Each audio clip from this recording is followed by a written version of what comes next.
right. Welcome everybody to this month's edition of the Pigment 101 webinars. Happy to have you, and especially in middle of summertime.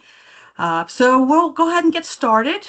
So today we are going to do a little something different. Obviously the topic is beyond color, and we're going to take a look at functional pigments that deliver much more than just the aesthetics that they bring to the formulation. So I am recording this, so all of those in attendance will get the recording link as well as a PDF. And if you have any questions along the way, feel free to use the chat box and put that in there, and I will address it at the end of the presentation in there. So I will say one thing here is it looks like there's been an update to Teams webinar services. So it's a little different than what I'm used to here. So hopefully things go as planned in here. So we will go ahead and get started. And again, happy to have you here. So one of the things that I wanted to talk about today was, why pigments matter beyond color. So hopefully in today's webinar that you'll be able to identify some technologies that provide functional benefits as well. Understand what mechanisms they use to bring that functionality, and also to help you to recognize some potential opportunities that might improve your position in sustainability, durability, and then also other performance properties based on the pigment selection that you use. Also, helping you to understand how to evaluate all of the trade-offs that you might have and formulation considerations that might be associated with these. You've heard me more times than not say that it's always going to be a balance in terms of your choice of colorant and getting what you want out of it versus what that particular colorant can offer your formulations.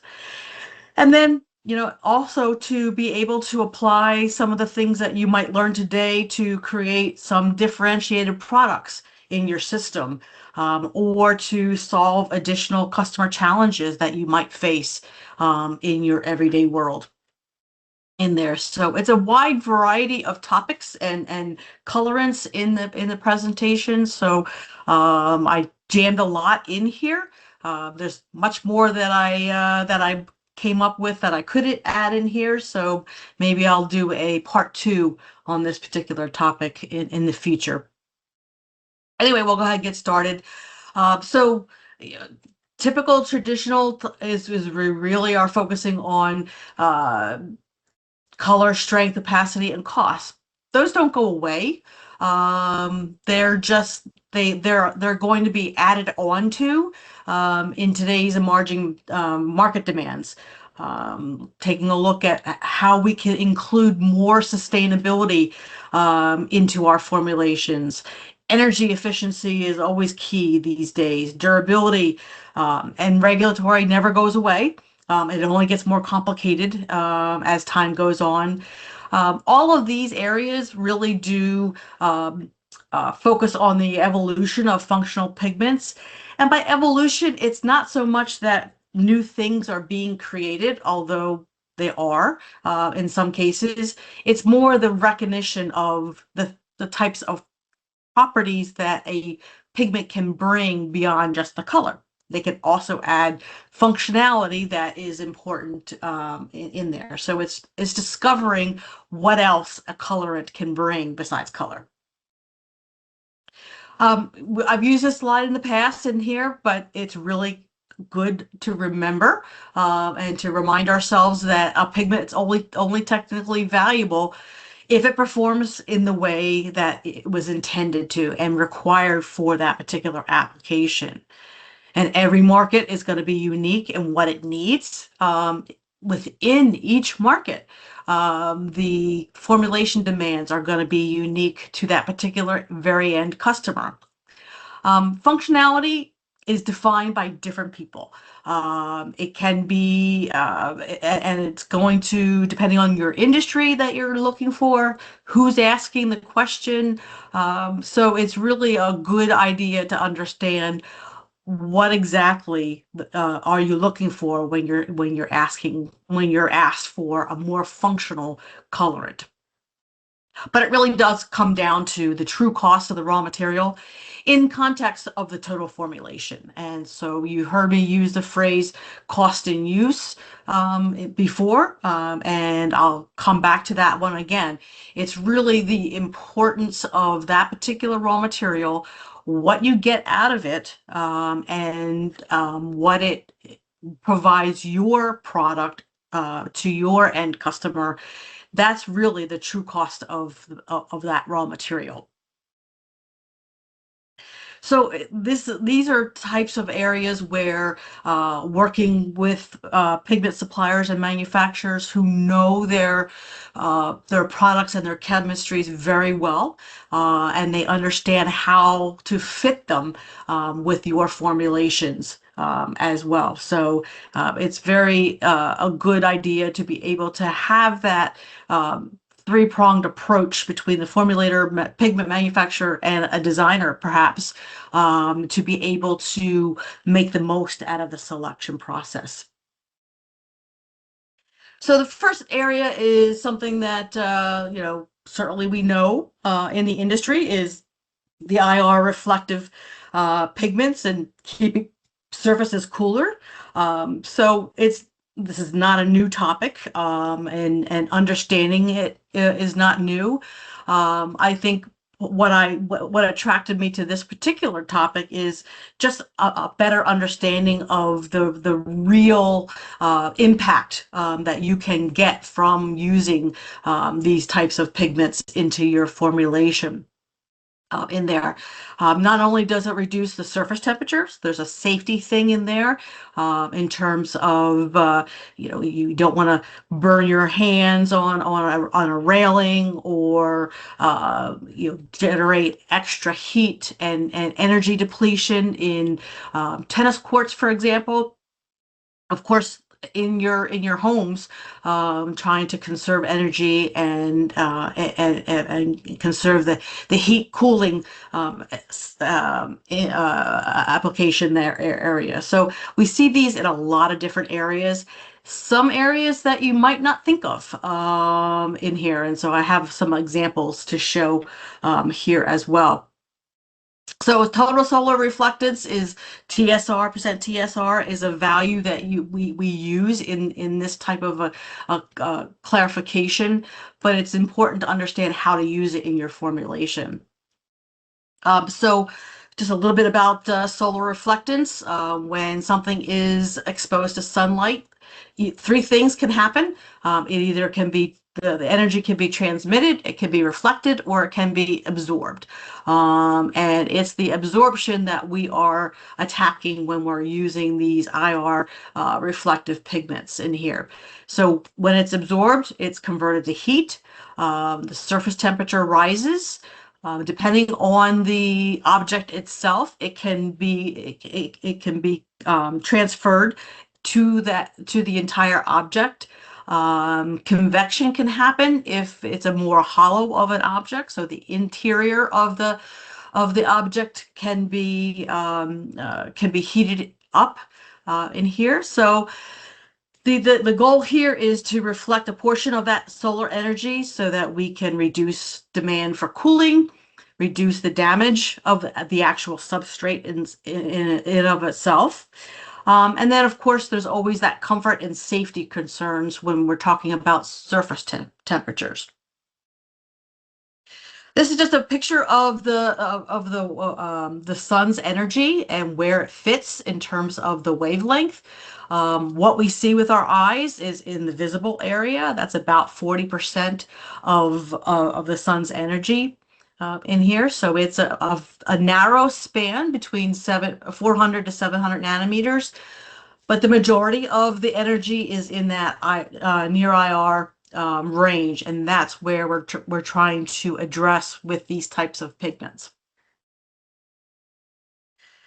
So when you formulate it for it, so that you can choose two different ways with respect to you selecting pigments based on what they do for the solar energy. Some will reflect the radiation at the surface, and others will be more transparent and allow the energy to go through the color layer to the next layer, and that next layer may be the way may have the IR protection for that surface area before it actually gets to the physical substrate below that. So depending on how your formulation and how your product attributes need to be, one or the other types of pigments can be used in this formulation. But it's important to remember that it's a full picture.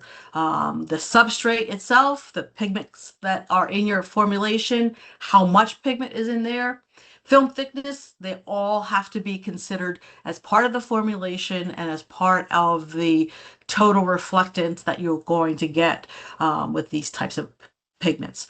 So the key really and if you take nothing more from this section, is there can be no carbon black whatsoever in your formulation or in the layers of the formulation to be able to do that. Otherwise, everything that you've done in that formulation to bring in these IR reflecting pigments is for naught.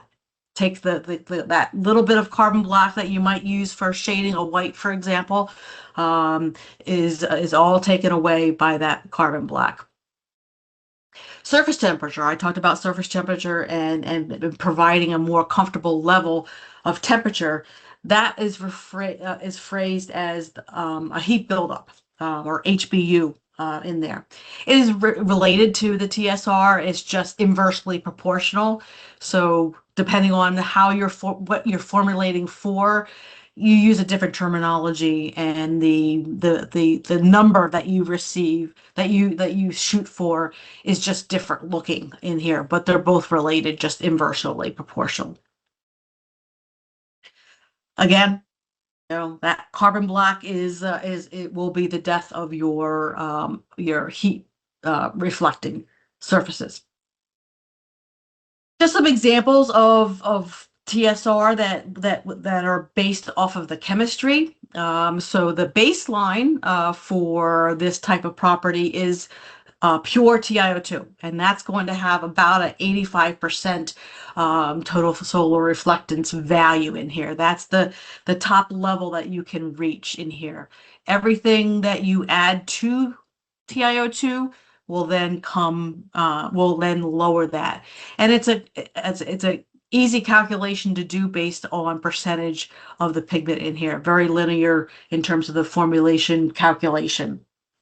So obviously, the lighter the color in terms of these CICPs, the higher the value of the TSR in here. So the yellow 53s, the brown 24s, which are very light in color, they're also going to be a higher in TSR than the browns, the cobalt blues and greens, and even the cobalt or copper cobalt or I'm sorry, the copper blacks are going to have lower values in here. So it's really depending on what you're looking for and the color spaces that you're trying to achieve. So some examples. So we talked about the heat insulation, if you will, in there. These are just some examples that I snagged off the internet, of course, to give some examples as far as your roof temperature and being able to keep that inside temperature. I talked about the hollow inside. This is a good example of that, where the roof, the hollowness underneath the roof in the attic can stay cooler if the roofing material is made of these IR reflecting areas. And then, of course, on the side itself, the siding is another way to keep the heat out and the cool in. or I should say, the heat on the inside during the wintertime and the heat out during the summertime. Surface temperatures, I mentioned tennis courts and other basketball courts, things that are outside. So think of your feet on the court surface, and that heat just then radiates through your sneakers, and just really drains more energy from you, and also can be a safety hazard for anybody that comes on with bare feet, pets, those types of things. So traditionally, this is a way to improve that safety aspect of outdoor courts by using IOR reflective pigments. Another area that is I find quite fascinating, and had some very good times researching some of this, is in agriculture, the film. So when you but next time you drive by the your farmer field and you see all of the film that is put down when they plant the fields themselves, you're going to see a variety of colors of film. White you see a lot of, but you also see a lot of black. And that certainly won't be carbon black. And the choice of the color of the film itself is very specific to the plant, that the grow the plants they're trying to grow in there. But by managing that soil temperature and soil environment at the root level, really does impact that the crop yield impact improvement in here. So in a lot of areas, I've read up that these types of films can improve 15 to 20-ish% in total improvement in yield, which again is dollars and cents to the people that are in the farm industry. Just to give a better idea of the impact that these could have. So up front, it's going to be a higher cost per acre for these types of films. So it's calculated to be about a $230 to $300 per acre premium for these types of films. However, in the end, it's been calculated that every dollar invested in that film can yield nearly $6 in return by using these in here. So that crop yield is much higher. So again, it all comes down to dollars and cents and good business models to be able to utilize these. Durability. Certainly it is one area that these CICPs are well known for because they are the inorganics. They provide great durability for exteriors. They also provide great hiding and opacity to be able to do that, as well as withstanding these higher temperature and more aggressive types of environments. I've used this chart in the past before, so by reformulating an all organic based color formulation with CICPs. As I've mentioned before, there's more than one way to get to a color formulation. This one provides a couple of options to you as a consumer of the pigments. You can take advantage of that higher opacity by offering a product with a lower P to B, save some money there. Or you could pass that lower P to B onto your or lower film build onto your end customer, so that they could use less paint onto their area. And I mentioned in a previous one is for lightweighting for aerospace. So again, I wanted to be able to give you a feel for some of those advantages of lightweighting. And so again, I went down that rabbit hole when I learned that about 2,500 gallons of jet fuel is saved when you reduce the paint film thickness just by 25%.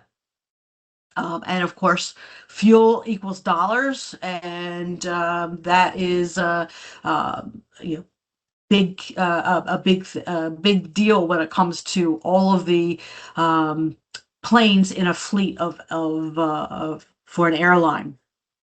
The other thing is from a sustainability area, when you use less fuel, of course, you are releasing less carbon emissions. So along with those 2,500 gallons of fuel saved, which is dollars saved, um, the CO2 reduction is about 24,000 kilograms of CO2 reduction. That does not go into the atmosphere. So that's one way of some savings just by switching over to a lightweight formulation for the coating. The other area, again, with fuels, and we've all done this, so you can feel for this information.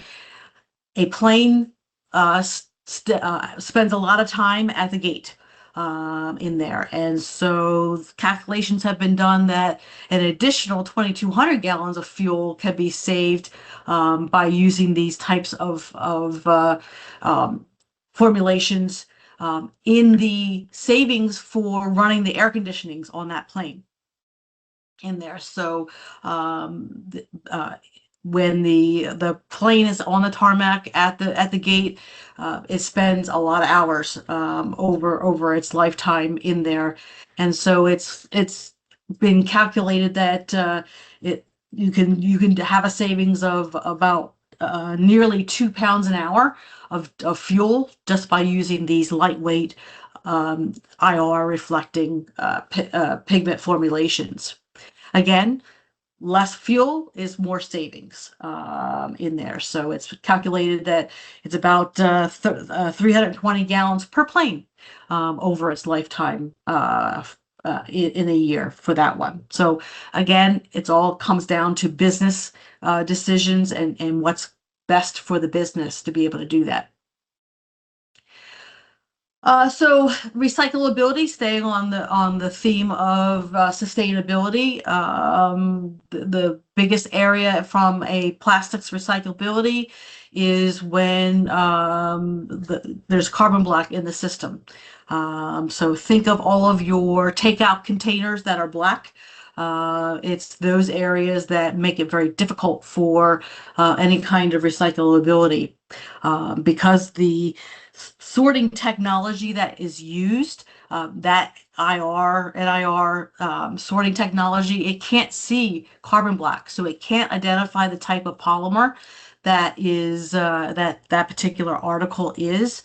So it ends up kicking it out, and that all those materials then go into the landfill. So there's ways of approaching this to be able to make the black products more recyclable.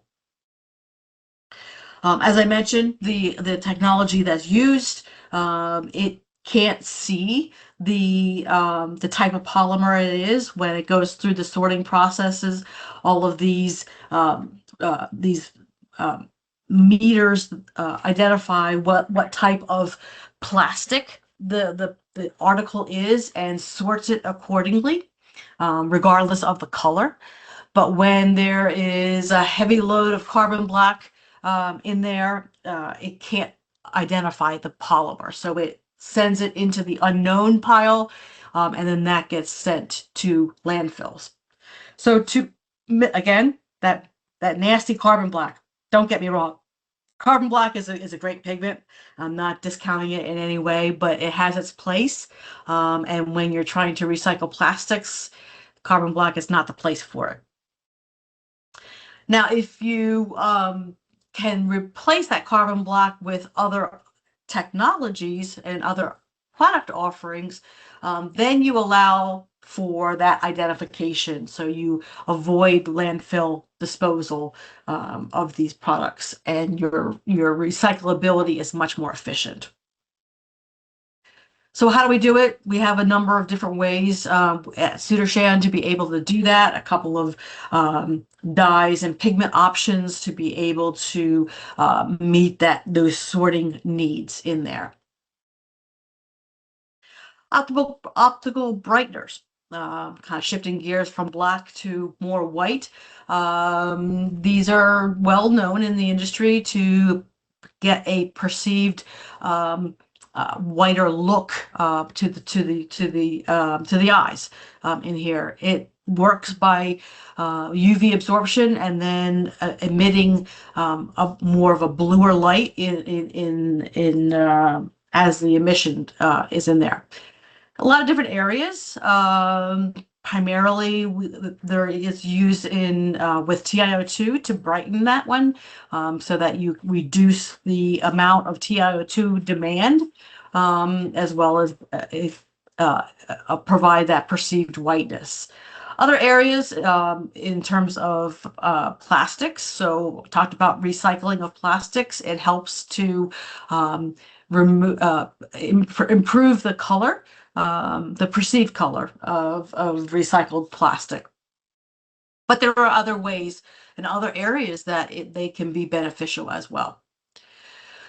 So again, talking about how they are used, so they will they absorb the light in that ultraviolet range, in that 320 to 400 nanometer range, and then they re-emit it in the visible area to give you that blue color in there to be able to do that. So I go back to this chart here. So it absorbs in the UV area and then re-emits in the visible to be able to give you that color perception. So the standard one is making objects appear whiter and brighter through that fluorescence activity that it does. So it allows for your polymers to be able to have that improved color. How much to use? Certainly need to determine that with your formulation. You certainly don't want to underdose or overdose, because overdosing is not going to get you any more. It's just going to cost you more money. So identifying that optimum concentration is important to be able, in your formulation. It's not a set amount based on the polymer that you're using or the pigments that you're combining it with. So the traditional area is with TiO2, and certainly the correct and optimal dose has to be determined. So some key areas to some combinations to test to be able to find that optimal concentration. But here the key message is really it's improving the perceived whiteness. You can versus adding more and more TiO2, which adds cost, but also starts to impede your performance by additional TiO2 in your formulation. I talked about masking the yellowness of certain polymers. This is another way to offset that yellow tone that you might get in your polymers. Those are the traditional ways to be able to use them, but there are others. Think transparent organic pigments. In these cases, one would expect a bit of an increased chroma. Cleaner shades, improved brilliance is another area in here, especially in that magenta, blue, violet spaces. Remember, we're absorbing in the UV and re-emitting in the blue visible area. So, and these are visual ones. So it is some options to be able to push the color space in those spaces a little bit further by the use of optical brighteners. Pearl effect pigments are another way to give you that visual pop that you might not be able to get otherwise, um, especially for the silver whites, interference blues and mica and violets. Just as I mentioned earlier, we're absorbing in the UV and re-emitting in that blue space in there. So we should be able to see. Again, visual, a cleaner appearance, brightness, and more vivid interference effects by the combination of mica effect pigments and optical brighteners. Oops. Anti-corrosives. So we did a webinar on this one before, so it's not a lot of new information here, but they certainly have some color, and you can color them as well. So they do provide that technical aspect of it by inhibiting corrosion on the article that you're trying to protect. The methodology, it's either sacrificial, where the moisture will impact the particles within that particular layer versus getting to the substrate itself. Barrier is another methodology where we create a very tortuous path from the surface to the substrate itself, or active, where it can chemically bond with the substrate to provide that protection. There's a lot of reasons why this is much more active in today's world. Certainly, regulatory is certainly a big impact on this type of technology with all of the regulatory changes, getting away from the chromates and lead pigments, trying to have more heavy metal free types of formulations. And ultimately, we still need comparable or superior performance in all of these new types of applications in there. And so in today's world, I mean, it sounds a little cheesy here, but compliance today avoids reformulation tomorrow in there. So a little bit of forethought can be very beneficial to your long-term landscape for this particular types of application areas. Um, you've seen this example before. Chromates are great pigments. Unfortunately, they do come with it a lot of nastiness with respect to regulatory types of things. So there are ways to get there from a performance perspective that do not contain the chromates. Zinc phosphate is like the first level of technology, certainly is better than nothing. Certainly by itself, not necessarily as good as a chromate. So this is where we consider other options. So understanding some myths and misconception. I'm not going to read all of these together, but it's really making sure that we have a balanced system versus just a single ingredient area. So depending on what you're looking for, what your attribute lists look like, you might be able to get this there with the right choices of anti-corrosive pigments. And this is what I was talking about here with a combination in there. So there are a lot of activities that happen once you apply your anti-corrosive layer.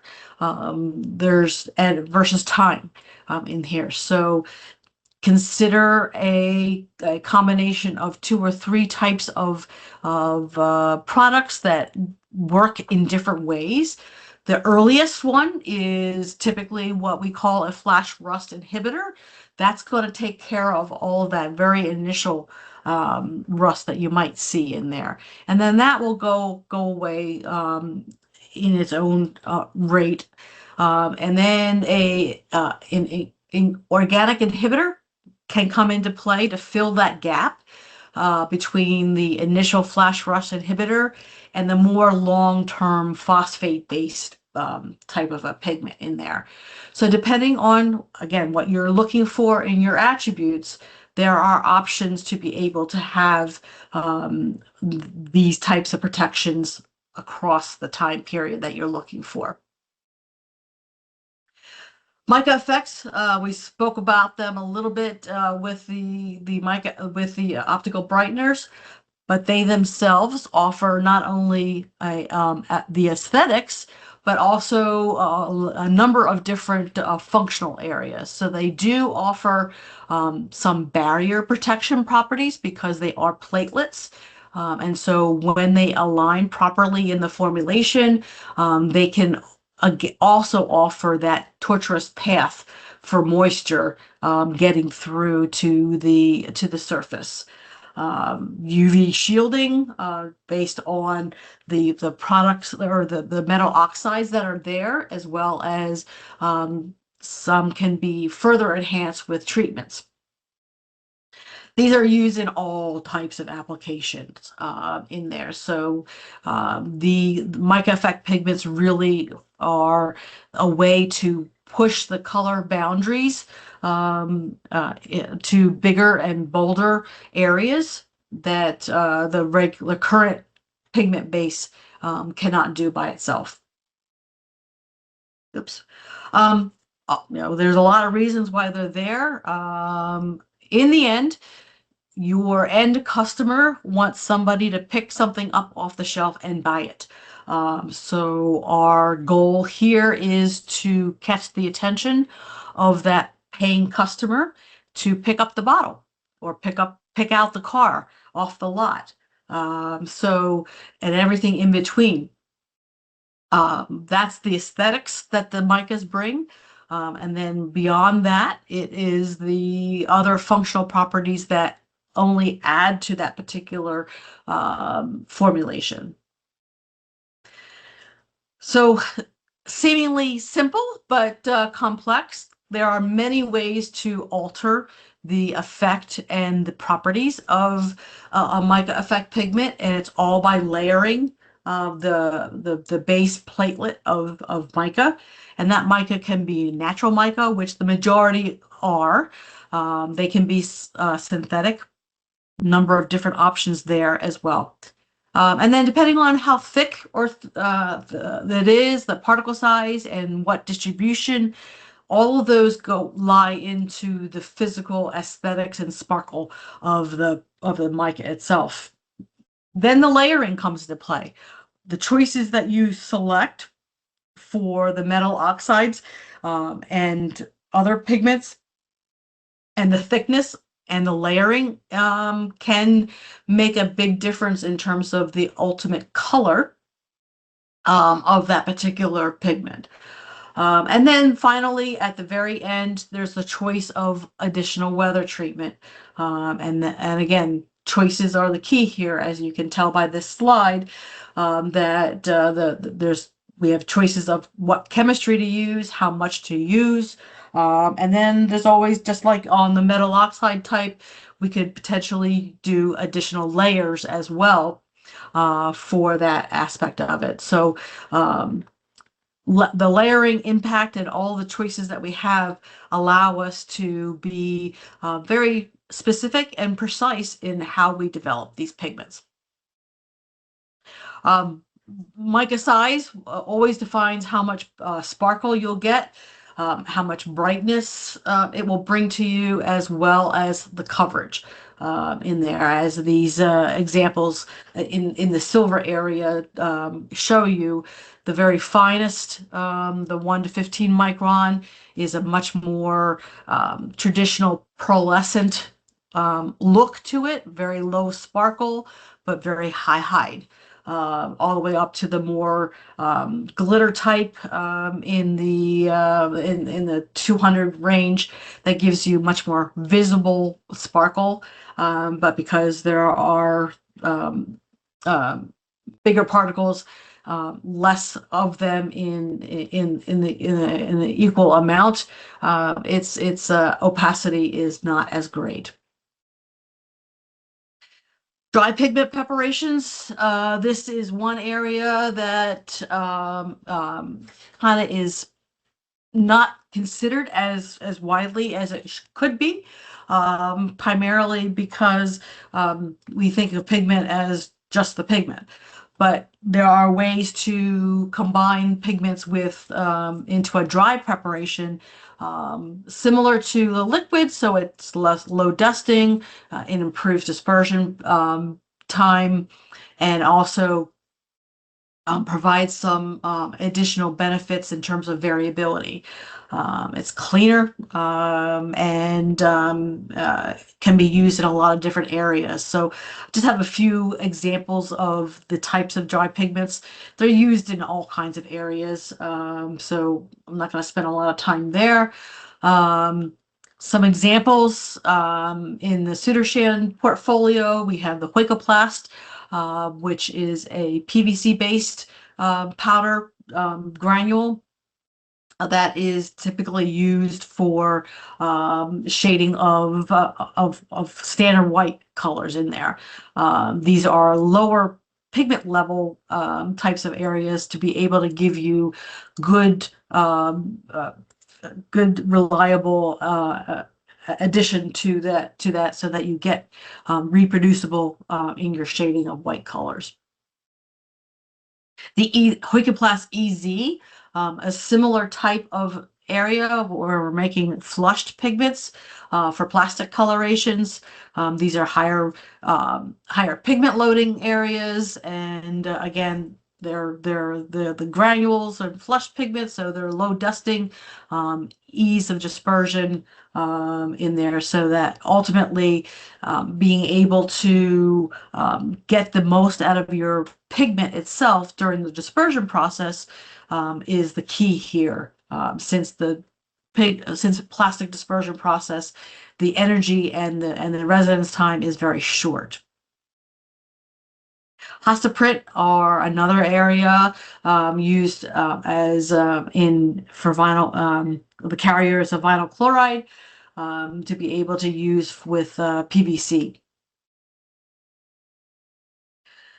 Hostasine is directed at coloring both natural and synthetic rubbers.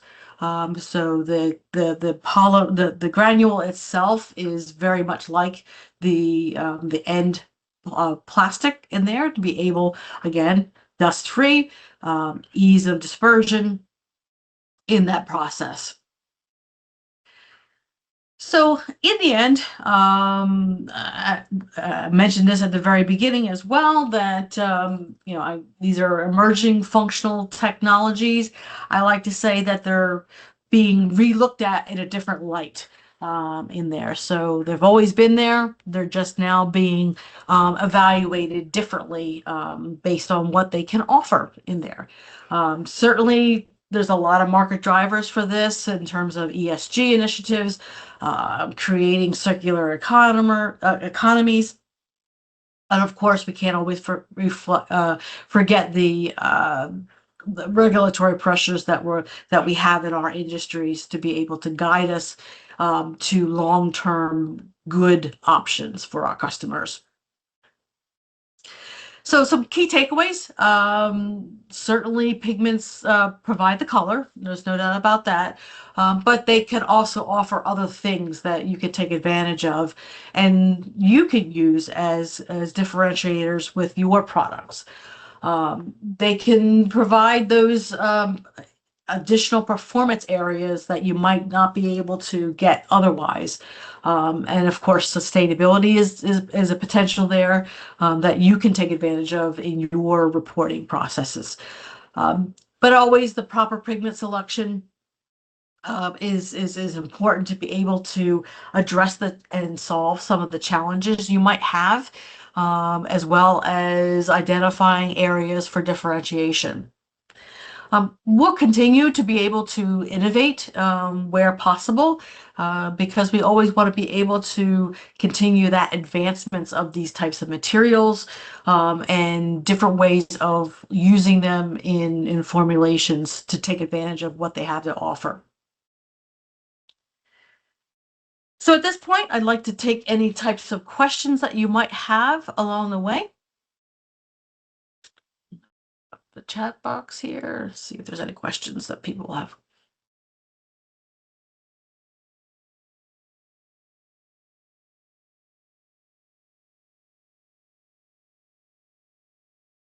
Okay, I don't see any questions right now, but if you do, give me a shout and I'll answer them there.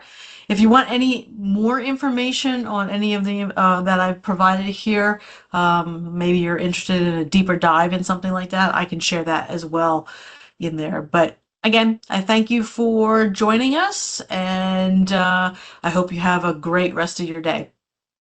Take care, everybody, and enjoy your day.